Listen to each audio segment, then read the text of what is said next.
आज अजमेर चर्चाओं में है, अपने सालाना उर्स या किसी रूहानी जलसे के लिए नहीं, बल्कि दरगाह की सच्चाई को लेकर, इसके ऐतिहासिक पहलू को लेकर, और दरगाह ये जिनकी है उन ख्वाजा मोइनुद्दीन चिश्ती की ऐतिहासिक प्रामाणिकता को लेकर भी चर्चाएं उठ खड़ी हुई हैं। देश और दुनिया की सबसे मशहूर और बेहद लोकप्रिय दरगाहों में से एक अजमेर की इस दरगाह के बारे में इस वक्त देश भर में एक जिज्ञासा का माहौल है।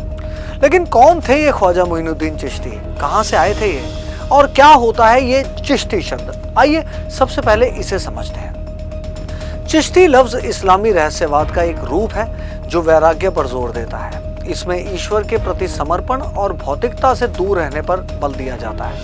सूफीवाद या चिश्तियाना सिलसिले में बोध की भावना से ईश्वर की प्राप्ति के लिए आत्मानुशासन को एक जरूरी शर्त माना जाता है। रूढ़िवादी मुसलमानों से ठीक उलट, जो कि बाहरी आचरण पर जोर देते हैं, चिश्तिया सिलसिले के सूफियों ने हमेशा से आंतरिक शुद्धता पर जोर दिया।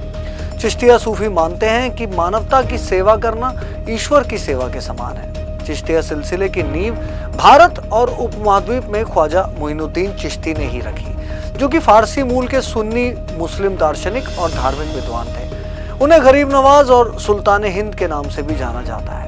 कहा जाता है कि 89 साल की उम्र में ख्वाजा मोइनुद्दीन चिश्ती ने खुद को घर के अंदर बंद कर लिया और इसी दौरान नमाज अता करते करते एक दिन अल्लाह को प्यारे भी हो गए। उनके चाहने वालों ने उसी स्थान पर उन्हें दफना दिया और कब्र भी बना दी जो उनका कमरा था, जहां उन्होंने खुद को नजरबंद किया था।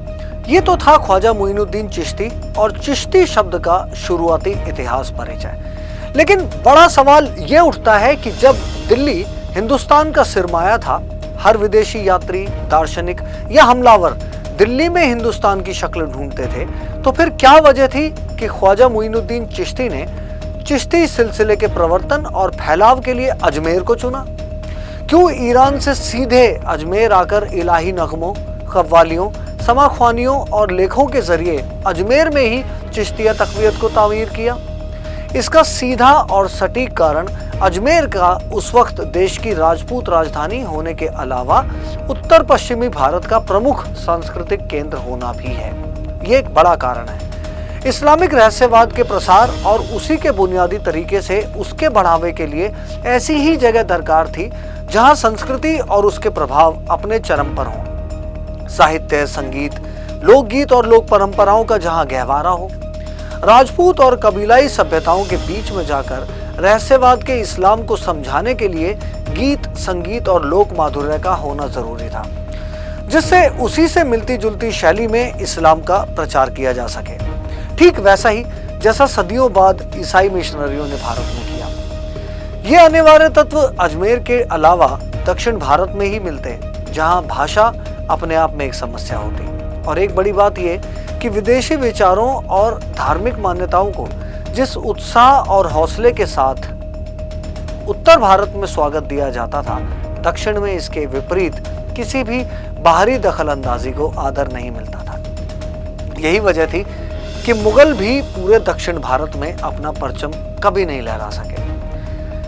ख्वाजा मोइनुद्दीन चिश्ती ने अपनी खानकाह के लिए अजमेर के भी उस हिस्से को चुना जहां हिंदू मंदिर, आश्रम और सत्संग सभाएं थीं। यहाँ आने वाले श्रद्धालुओं पर आस्था का कोई जादू ज्यादा असर करता। मोहम्मद गौरी की बनवाई इमारत 2.5 दिन का झोपड़ा ने ख्वाजा मोइनुद्दीन चिश्ती का काम और आसान कर दिया। अब आप इरादे समझिए।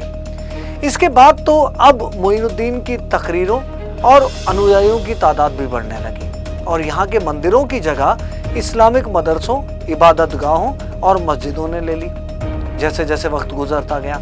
लेकिन राजपूत सम्राट पृथ्वीराज चौहान की तराइन युद्ध में हार के बाद अजमेर से लोगों और संस्कृतियों का बड़े पैमाने पर पलायन होना शुरू हो गया, जिसकी वजह से मोइनुद्दीन चिश्ती की मजार को भी कई बार नुकसान पहुंचाया गया। इस्लामिक रहस्यवाद और दर्शन के बड़े मुरीद माने जाने वाले मुगलों के आने के बाद देश में चिश्तिया संप्रदाय की हलचलें एक बार फिर से शुरू हो गई और इसकी शुरुआत भी अजमेर से ही हुई।